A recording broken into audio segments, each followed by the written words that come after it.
Imwumviriza ni radio Ijwi rya Amerika.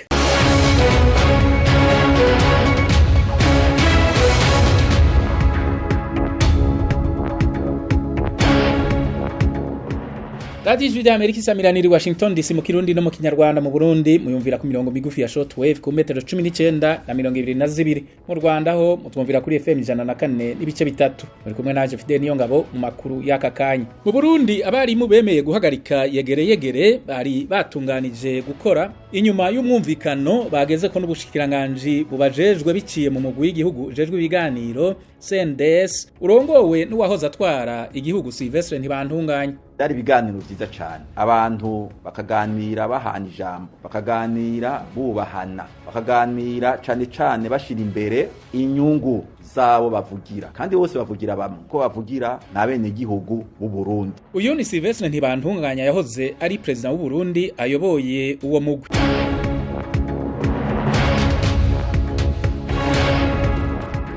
Mu Rwanda sentare nkuru yahuye iri mu manuko bw'igihugu yigijeyo iburanishwa ry'urubanza ubushinjacaha bwagirizamwo Madame Beatrice Munyenyezi ivyaha vya genocide.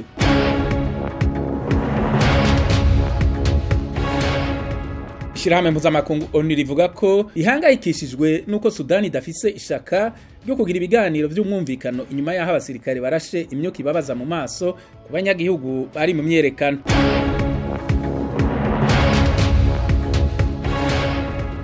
Igihugu cha Uganda cyatangaje ko cakuyeho amabwirizwa ategeka abantu bose bakoresha umupaka waco na Kenya kubanza kwipimisha COVID-19.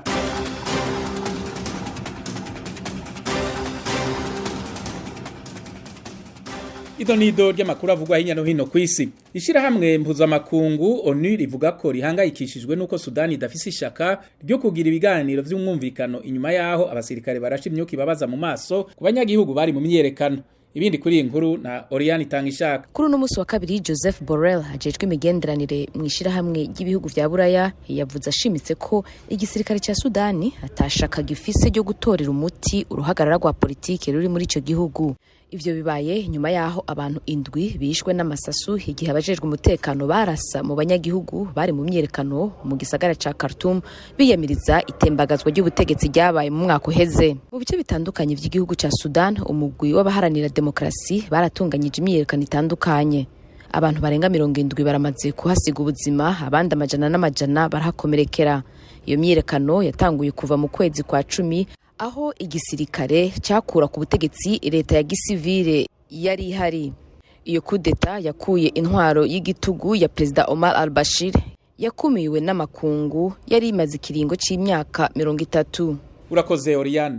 Igihugu cha Uganda cyatangaje ko cakuyeho amabwirizwa ategeka abantu bose bakoresha umupaka wacu na Kenya kubanza kwipimisha COVID-19. Ibindi kuri iyo nkuru na Eddie Gwem. Ibi icyo gihugu kivuga ko biri mu rwego rwo korohereza urujya n'uruza rw'abantu n'ibintu. Ni nyuma yuko hagaragaye imirongo miremire y'amakamyo ku mipaka byaviriyemo ibicuruzwa byinshi gutinda kugera ku masoko. Byatumye kandi ibiciro byinshi ku masoko bizamuka bitewe n'ibura ry'ibikomoka kuri peteroli. Itangazamakuru muri Kenya ryari riherutse gutangaza ko amakamyo ategereje ko abayatwara bapimwa atonze umurongo ureshya n'ibirometero 70. Umukozi muri Ministeri y'Ubuzima ya Uganda Charles Olaro yabwiye ibiro ntaramakuru by'abafaransa AFP ko leta yategetse ko ibikorwa byo gupima abantu ku mipaka ihuza igihugu cye na Kenya bihagaritswe by'agateganyo. Yavuze ko biri no mu rwego rwo kurinda abashoferi kutanduzanya bitewe n'umuvundo ku mupaka. Mu gihugu haravugwa ibura rya essence byatumye amasitasiyo menshi asanzwe ayigurisha afunga, aho ibonetse naho ikabihenda cyane. Litiro imwe yari imaze kugera ku madolari arenga 3. Juma Sentongo umwe mu bagize ishyirahamwe ry'abatwara amakamyo yavuze ko iki cyemezo kije gitinze. Ushimire Eddie. Abantu 10 bamaze gupfa bazize imyuzure yatewe n'imvura nyinshi yaguye mu ijoro ryo kuwa mbere mu gisagara ca Antananarivo umugwa mukuru wa Madagascar. Eddie Gwema arabandanya inkuru. Aya makuru yemejwe na Sonia Re, umuvugizi wa Ministeri ishinzwe kurwanya ibiza muri Madagascar, mu kiganiro yagiranye n'ibiro ntaramakuru by'abafaransa AFP. Yavuze ko iyo myuzure yateje inkangu inasenya amazu menshi. abandi bantu 2 bakomeretse, abandi barenga 500 bakurwa mu byabo nk'uko bigaragazwa n'imibare y'ibanze. Utundi turere turenga 20 natwo dushobora kwibasirwa n'imyuzure. Kuri ubu abakozi bashinzwe ibikorwa by'ubutabazi bakomeje kwimura abaturage batuye mu manegeka bajyanwa mu bigo byakira abantu badafite aho baba. Biravugwa ko amashuri ashobora gufungwa kugeza imvura ihagaze. Abashinzwe iteganyagihe muri icyo gihugu bavuga ko iyo mvura ishobora kuba yagabanutse kuri uyu wa kane. Mu myaka 2 ishize nabwo imvura nyinshi yahitanye abantu 26, abandi 15 baburirwa irengero.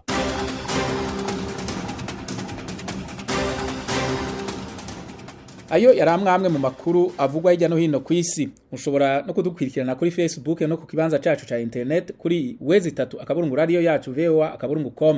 Mukanya makuru yo mu biyaga binini.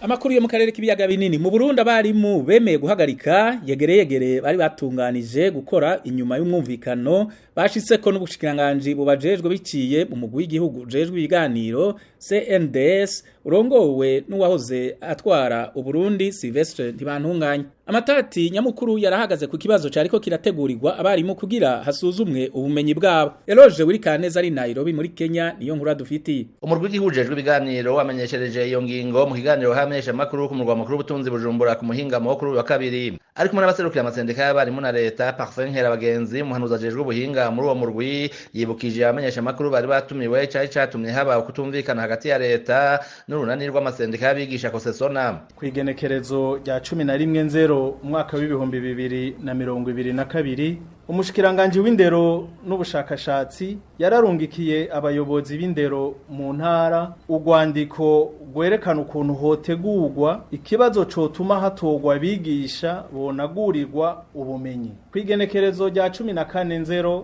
umwaka w'ibihumbi 2022 ihuriro ry'amashirahamwe y'abigisha Kosesona ryarateguye ikiganiro n'abamenyesha makuru aho bamenyesheje ko bagiye gutanga urwandiko rugabisha ko hagiye gutunganywa ihagarikwa ry'akazi mu gihe cyo kibazo cyo guhitamwa abigisha bonagurirwa ubumenyi cotangwa imbere yo kubanagura mu bumenyi. Yamenyesheje ko mu rw'igihugu ujejwe ibiganiro waciye ufata mu minwe ico kibazo umaze kubona aho gishobora guhungabanya amahoro mu kazi niho kuvuga imyanzuro yafashwe. Ubushikiranganje bw'indero n'ubushakashatsi bwiyemeje guhagarika itegurwa ry'ikibazo cyo kunagura ubumenyi bw'abigisha kugira ngo hasuzumwe ubumenyi bw'umwigisha umwe kuri buri cigwa mu kurindira ibizofundikwa mu biganiro bihagarikiwe na CNDS. Hafatiwe kuri ivyo ubushikiranganje bwiyemeje ihuriro ry'amashirahamwe y'abigisha Kosesona bwiyemeje guhagarika umugambi wabo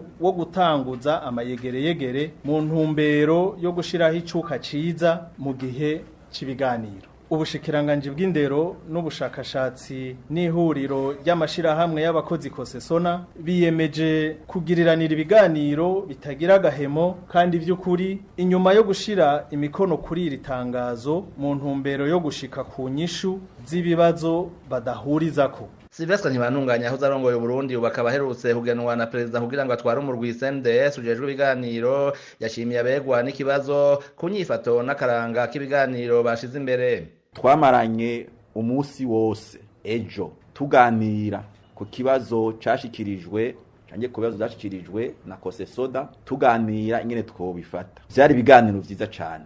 Abantu bakaganira bahana ijambo, bakaganira bubahana, bakaganira cane cane bashira imbere inyungu zabo bavugira.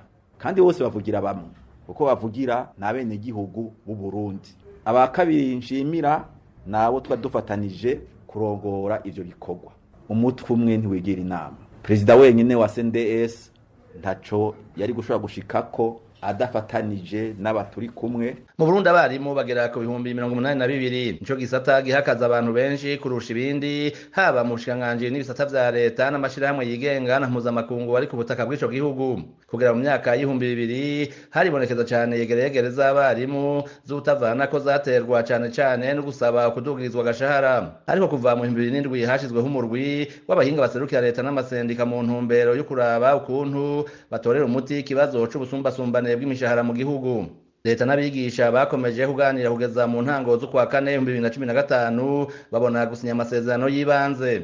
Kuva uwo mwaka uretse kuko imyiyerekano canke yegeregere afatwa nk'umugumutsi kuva habaye imyiyerekano yo kwiyamiriza ikindi kiringo cateye impari canya kwigendera Perezida Pierre Nkurunziza, ico gihe nyene nta yegeregere z'abakozi ba leta zirasubira gutunganywa mu gihugu. Umurwi w'igihugu ujejwe ibiganiro wiyemeje kugiye guhuza leta n'abarimu kugira ngo n'iki kibazo c'imishahara gitorerwe umuti. Eroje Urikaneza, Ijwi rya Amerika. Urakoze Eroje kuri iyo nkuru.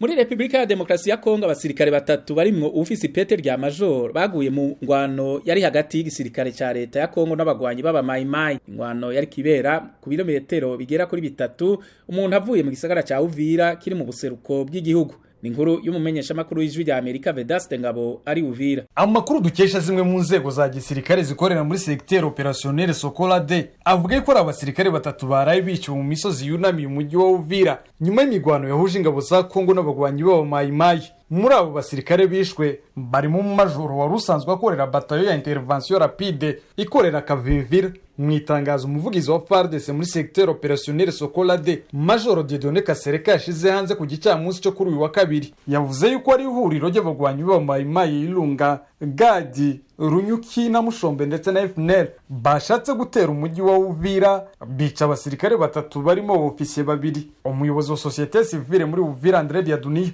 avuga ko hari abasivile batatu nabo bakomerekeye muri iyo migwano yarishamiranyije Mai Mai makana kiningabo za FARDC. André Biaduni yagize ati ejo amasasi yarumvikanye muri Uvira muri commune Kavimvira ariko uyu munsi nawo mu gitondo batubwiye yuko amasasi yatangiye kuvuga mu misozi ya Katala no mu misozi ya Kavimvira. Tubajije batubwira yuko ari Mai Mai zaje kwibinga. Abasirikare bazikurikiye barazirukana ariko hari abantu bakomeretse. Njewe abo nabonye n'abantu batatu barimo abagore babiri n'umusore umwe.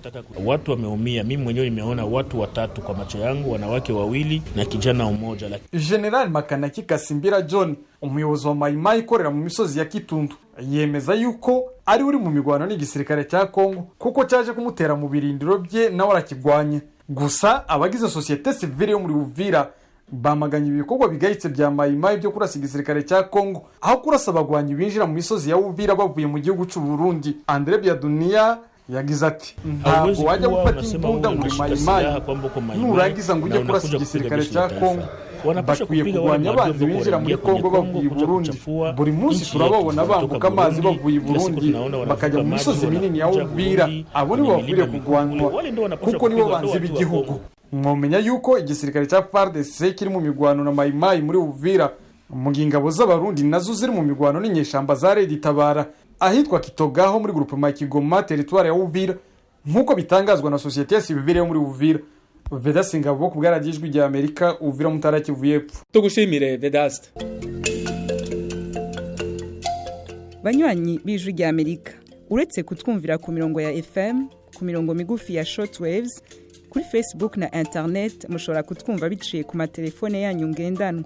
Kuba twumva muri Tanzania muhamagara ku nimero guteranya 2 5 5 4 1 2 ubusa 1 ubusa 6 abatwumva muri Kenya namwe mugahamagara kuri guteranya 2 5 4 2 ubusa 5 2 9 3 2 9 kuri mwe mutwumva muherereye muri Amerika muhamagara kuri guteranya 1 3 5 1 9 9 5 1 8 5.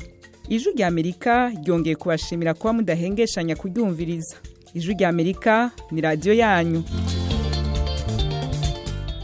Mu Rwanda sentare yungururizwamwe imanzi iri Kigali imaze gufata ingingo ko Paul Rusesabagina yahamagajwe mu buryo bwemewe n'amategeko itegeka ko urubanza rutegerezwa kubandanya atahari. Asumta Kaboyi adufitiye iyi nkuru ari Kigali. Icyemezo gifashwe nyuma y'impaka zari zabereye mu rukiko kuri uyu wa mbere, aho bamwe mu bunganira abaregwa bagaragazaga ko Rusesabagina Paul yatumijwe n'umuyobozi wa gereza ya Nyarugenge kwitabira urubanza kandi nta bubasha afite.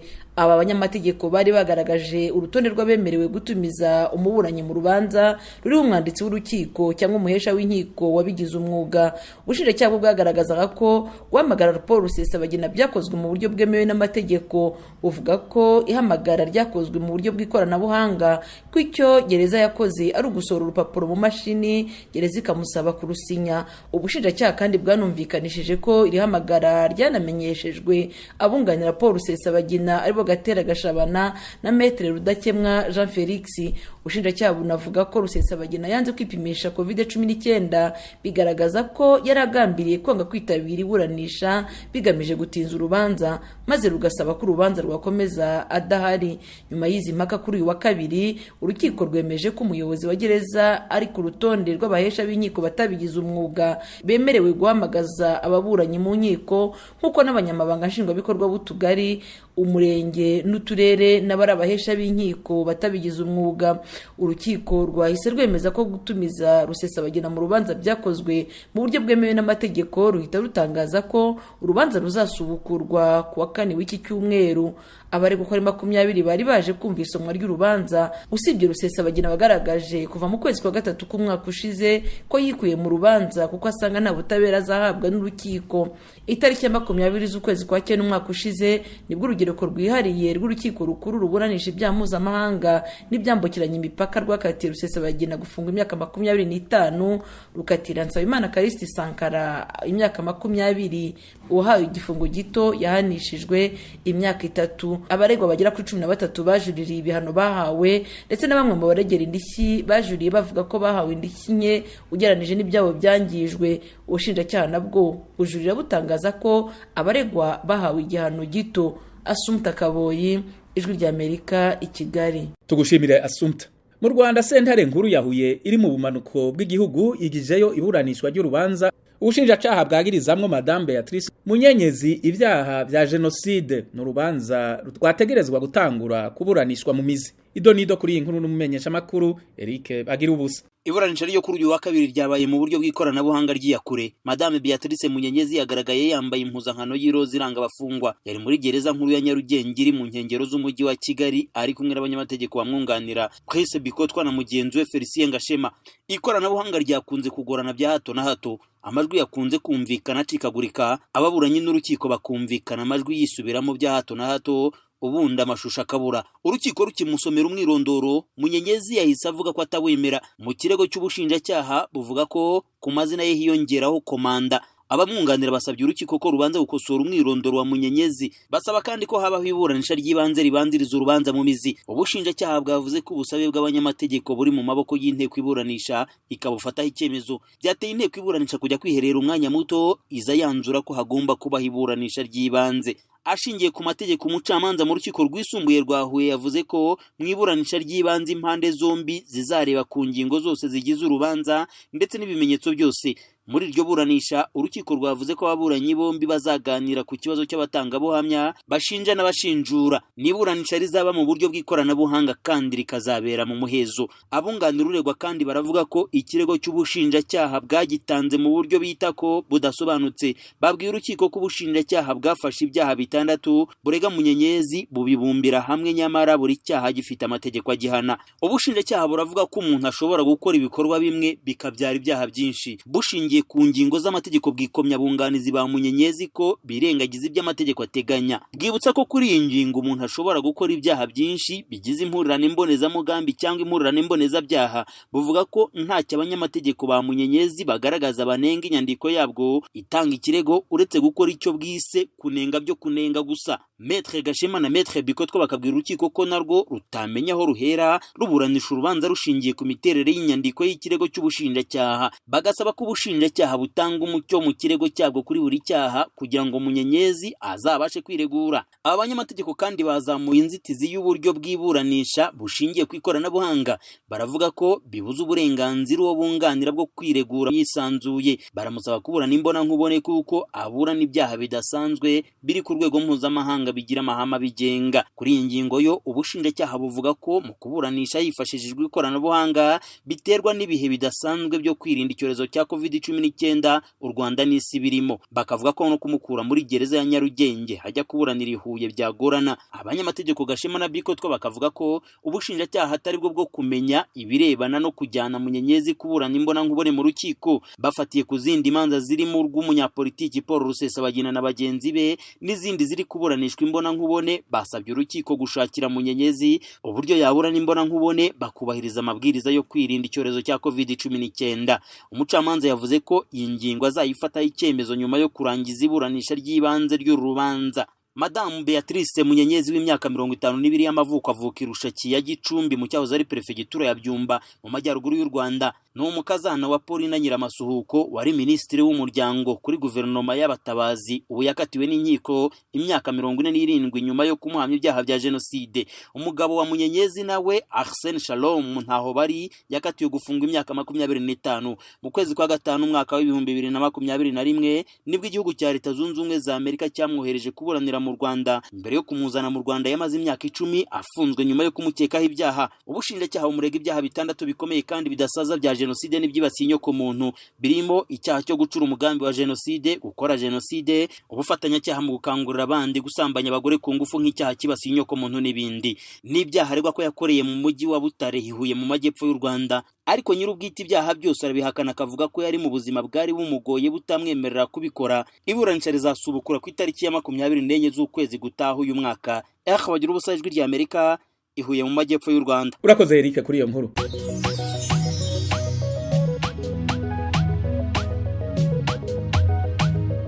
Nshuti z'ijwi rya Amerika, uretse kuri FM musanzwe mutwumviraho, mushobora kudukurikira no ku mirongo migufi bita short waves kuri metero 25, ni ukuvuga kuri kilohertz 11,835. Buri munsi ni kuva ku wa mbere kugera ku wa gatanu, kuva saa 2:30 kugera saa 3 no kuva saa 3:30 kugera saa 4 ku mugoroba. Ku wa gatandatu ni kuva saa 12 kugera saa 12:30 ku mugoroba. Ijwi rya Amerika kuri metero 25 kilohertz 11,835.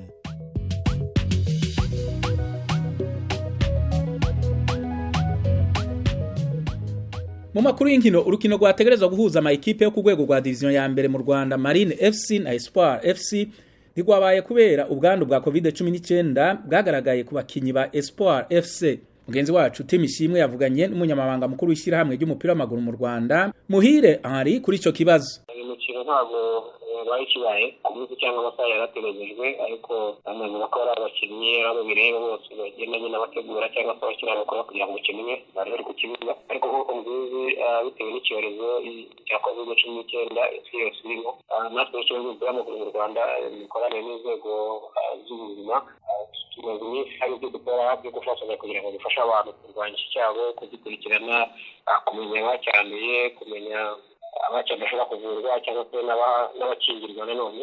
Ni muri ubu rwego rero hashyizweho yuko amakipe yose aza ku kibuga ndetse n'ababasha kwitabira imikino. Murabizi ko muri iki gihe abafana cyangwa se abakunzi b'umupira w'amaguru batabasha kwitabira, haza gusaba abofisiyeri, tukongera abantu bakeya gusaba komite ya buri kipe.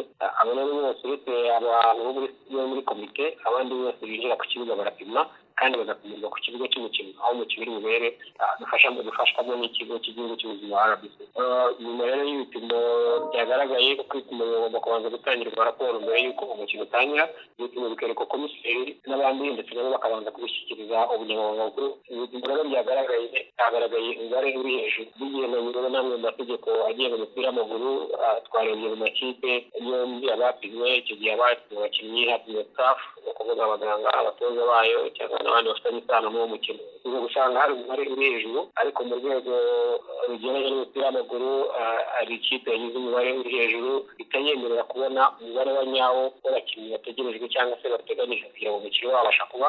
Twumvise ko abakinnyi bagera kuri 23 muri 29 harimo n'abatoza bagize ikipe nyine ya Espoir aribo banduye COVID. Nize ngamba mukurikiza kugira ngo abakinnyi birinde ikibazo nk'iki ngiki ntikizongere kubaho? Abakoze ubundi mu nama iheruka ubuyobozi bw'ishyirahamwe ry'umupira w'amaguru mu Rwanda ndetse n'abanyamuryango babo bari basabwe kuzamura ingamba mu buryo bwo kwirinda. Bimwe mu byari byasabwe harimo yuko abakinnyi bashyira hamwe, abakinnyi bakajya muri kamp kugira ngo babashe gutura ahantu hamwe, ndetse bakagira kimwe cyangwa se uburyo bumwe batwara basi itwara abantu, hakongerwa ariko n'umubare w'ibipimo bigomba gukorerwa muri abo bantu bari muri kamp kugira ngo umubare w'ibipimo bitewe namwe murabona yaba no mu buzima busanzwe baradusaba kwipimisha kenshi, baradusaba kwitwararika, tuzagira amakipe ariko ntabwo abinyuze mu biganiro hari ibyagiye bigaragara ko bigoranye cyane cyane yuko ibigendanye no kwisuzumisha nanone bigira icyo bisaba. Ishyirahamwe ry'umupira w'amaguru mu Rwanda rero nta kindi rimeze, ni ijwi ry'abanyamuryango, hari ukubumva, hari no kubavugira, tuza kwishakamo ibisubizo by'uburyo twagabanya icyo kiguzi cyangwa se ibyo batakaza cyangwa bakoresha mu kugira ngo abakinnyi na staff n'abandi bose bapimwe. hari amakuru yavuga ko ikipe yahawe mpaga, nibyo? Ntabwo ari amakuru. Hari icyo bategeka umupira mu Rwanda cyangwa se no ku rwego rwa karere turimo ka Sekafa, CAF na n'urwego rw'isi na FIFA bateganya ibigendanye no kugira ngo ikipe yaterwa mpaga.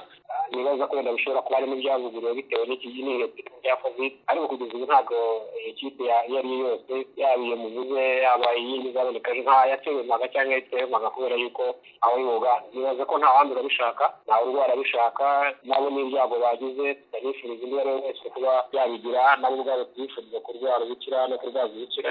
Kugeza ubu rero icyabihagaritse ntabwo ari uko ikipe itageze ku kibuga, ntabwo ari ibindi bigendanye na technical issues cyangwa se impamvu ziri tekinike zigendanye n'umupira w'amaguru, impamvu z'ubuzima, impamvu zigendanye n'uko iki cyorezo kimeze kirahindagurika, gihindura ibyacyo umunota ku wundi, uburyo nibaza ko ntawe ukwiye kuzira yuko yanduye igihe cyose nta ruhare yagize mu kuba yagira urwanda. None uyu mukino uzasubukurwa ryari?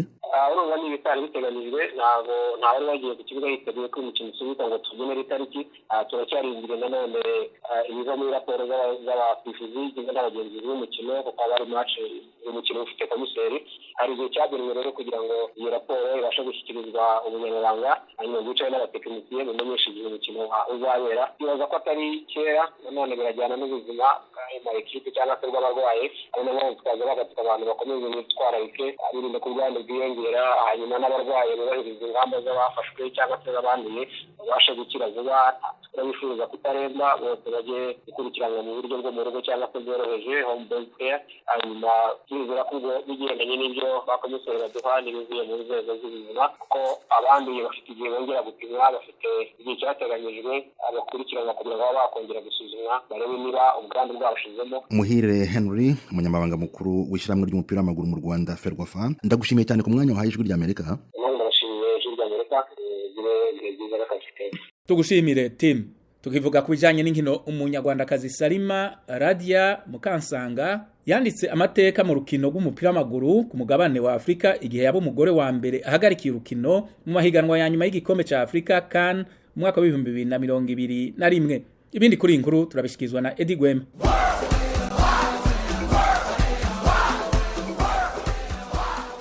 Byari mu mukino wa nyuma wo mu itsinda B wahuje ikipe ya Zimbabwe na Guinea. Mu itangazo impuzamashyirahamwe y'umupira w'amaguru muri Afrika CAN yavuze ko ari ku nshuro ya mbere mu mateka y'imikino ya CAN umukino usifuwe n'umugore.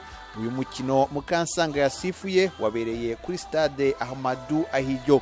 Mu cyumweru gishize nanone Mukansanga yari yabaye umugore wa mbere uri ku rutonde rw'abasifuzi ubwo yagirwaga umusifuzi wa kane mu mukino wahuje Guinea na Malawi. Mukansanga amaze kandi gusifura indi mikino mpuzamahanga irimo imikino Olympique iheruka mu Buyapani no mu mikino y'igikombe cy'isi cy'umupira w'amaguru w'abagore yabereye mu gihugu cy'Ubufaransa. Aganira na televiziyo ESPN yo muri Leta Zunze Ubumwe za Amerika, Mukansanga yavuze ko ari ishema kuri we kuba yasifura imikino yo ku rwego rwo hejuru. Yavuze ko ari ngombwa kugaragariza isi ko abagore bashoboye. Yagize ati ni byiza ko tugaragaza ko dushobora gusifura umukino wo ku rwego rwo hejuru w'abagabo kandi tukabikora neza. Muri iki kiganiro na ESPN, Mukansanga avuga ko yatunguwe cyane yibonye ku rutonde rw'abazasifura imikino ya CAN. Avuga ko yabanje gutekereza ko bibeshye izina, ariko akemeza ko yifitemo icyizere n'ubushobozi byo kuyobora umukino kandi neza. aha niho dusozera amakuru twari tubafitiye muri kano kanya. Dushimira abagize uruhara bose ngo ategurwe yongera abashikire kuri mikro. Mwari kumwe nanje Fide niyo ngabo. Ibiganiro n'amakuru vyari bihagarariwe na Frederic Nkundikije, bikaba vyashizwe hamwe na Dieudonné Cubahiro. Kwizina rya bagenzi bacu bose bikebanuye tubifuriza ibihe vyiza, mubandanya kumviriza radio yanyu Ijwi rya Amerika. Radio Ijwi rya Amerika yabaye igisubizo cyacu. Radio Ijwi rya Amerika yo yabaye igisubizo cyacu mu guterera igihugu cy'u Burundi, yabaye igisubizo cyacu.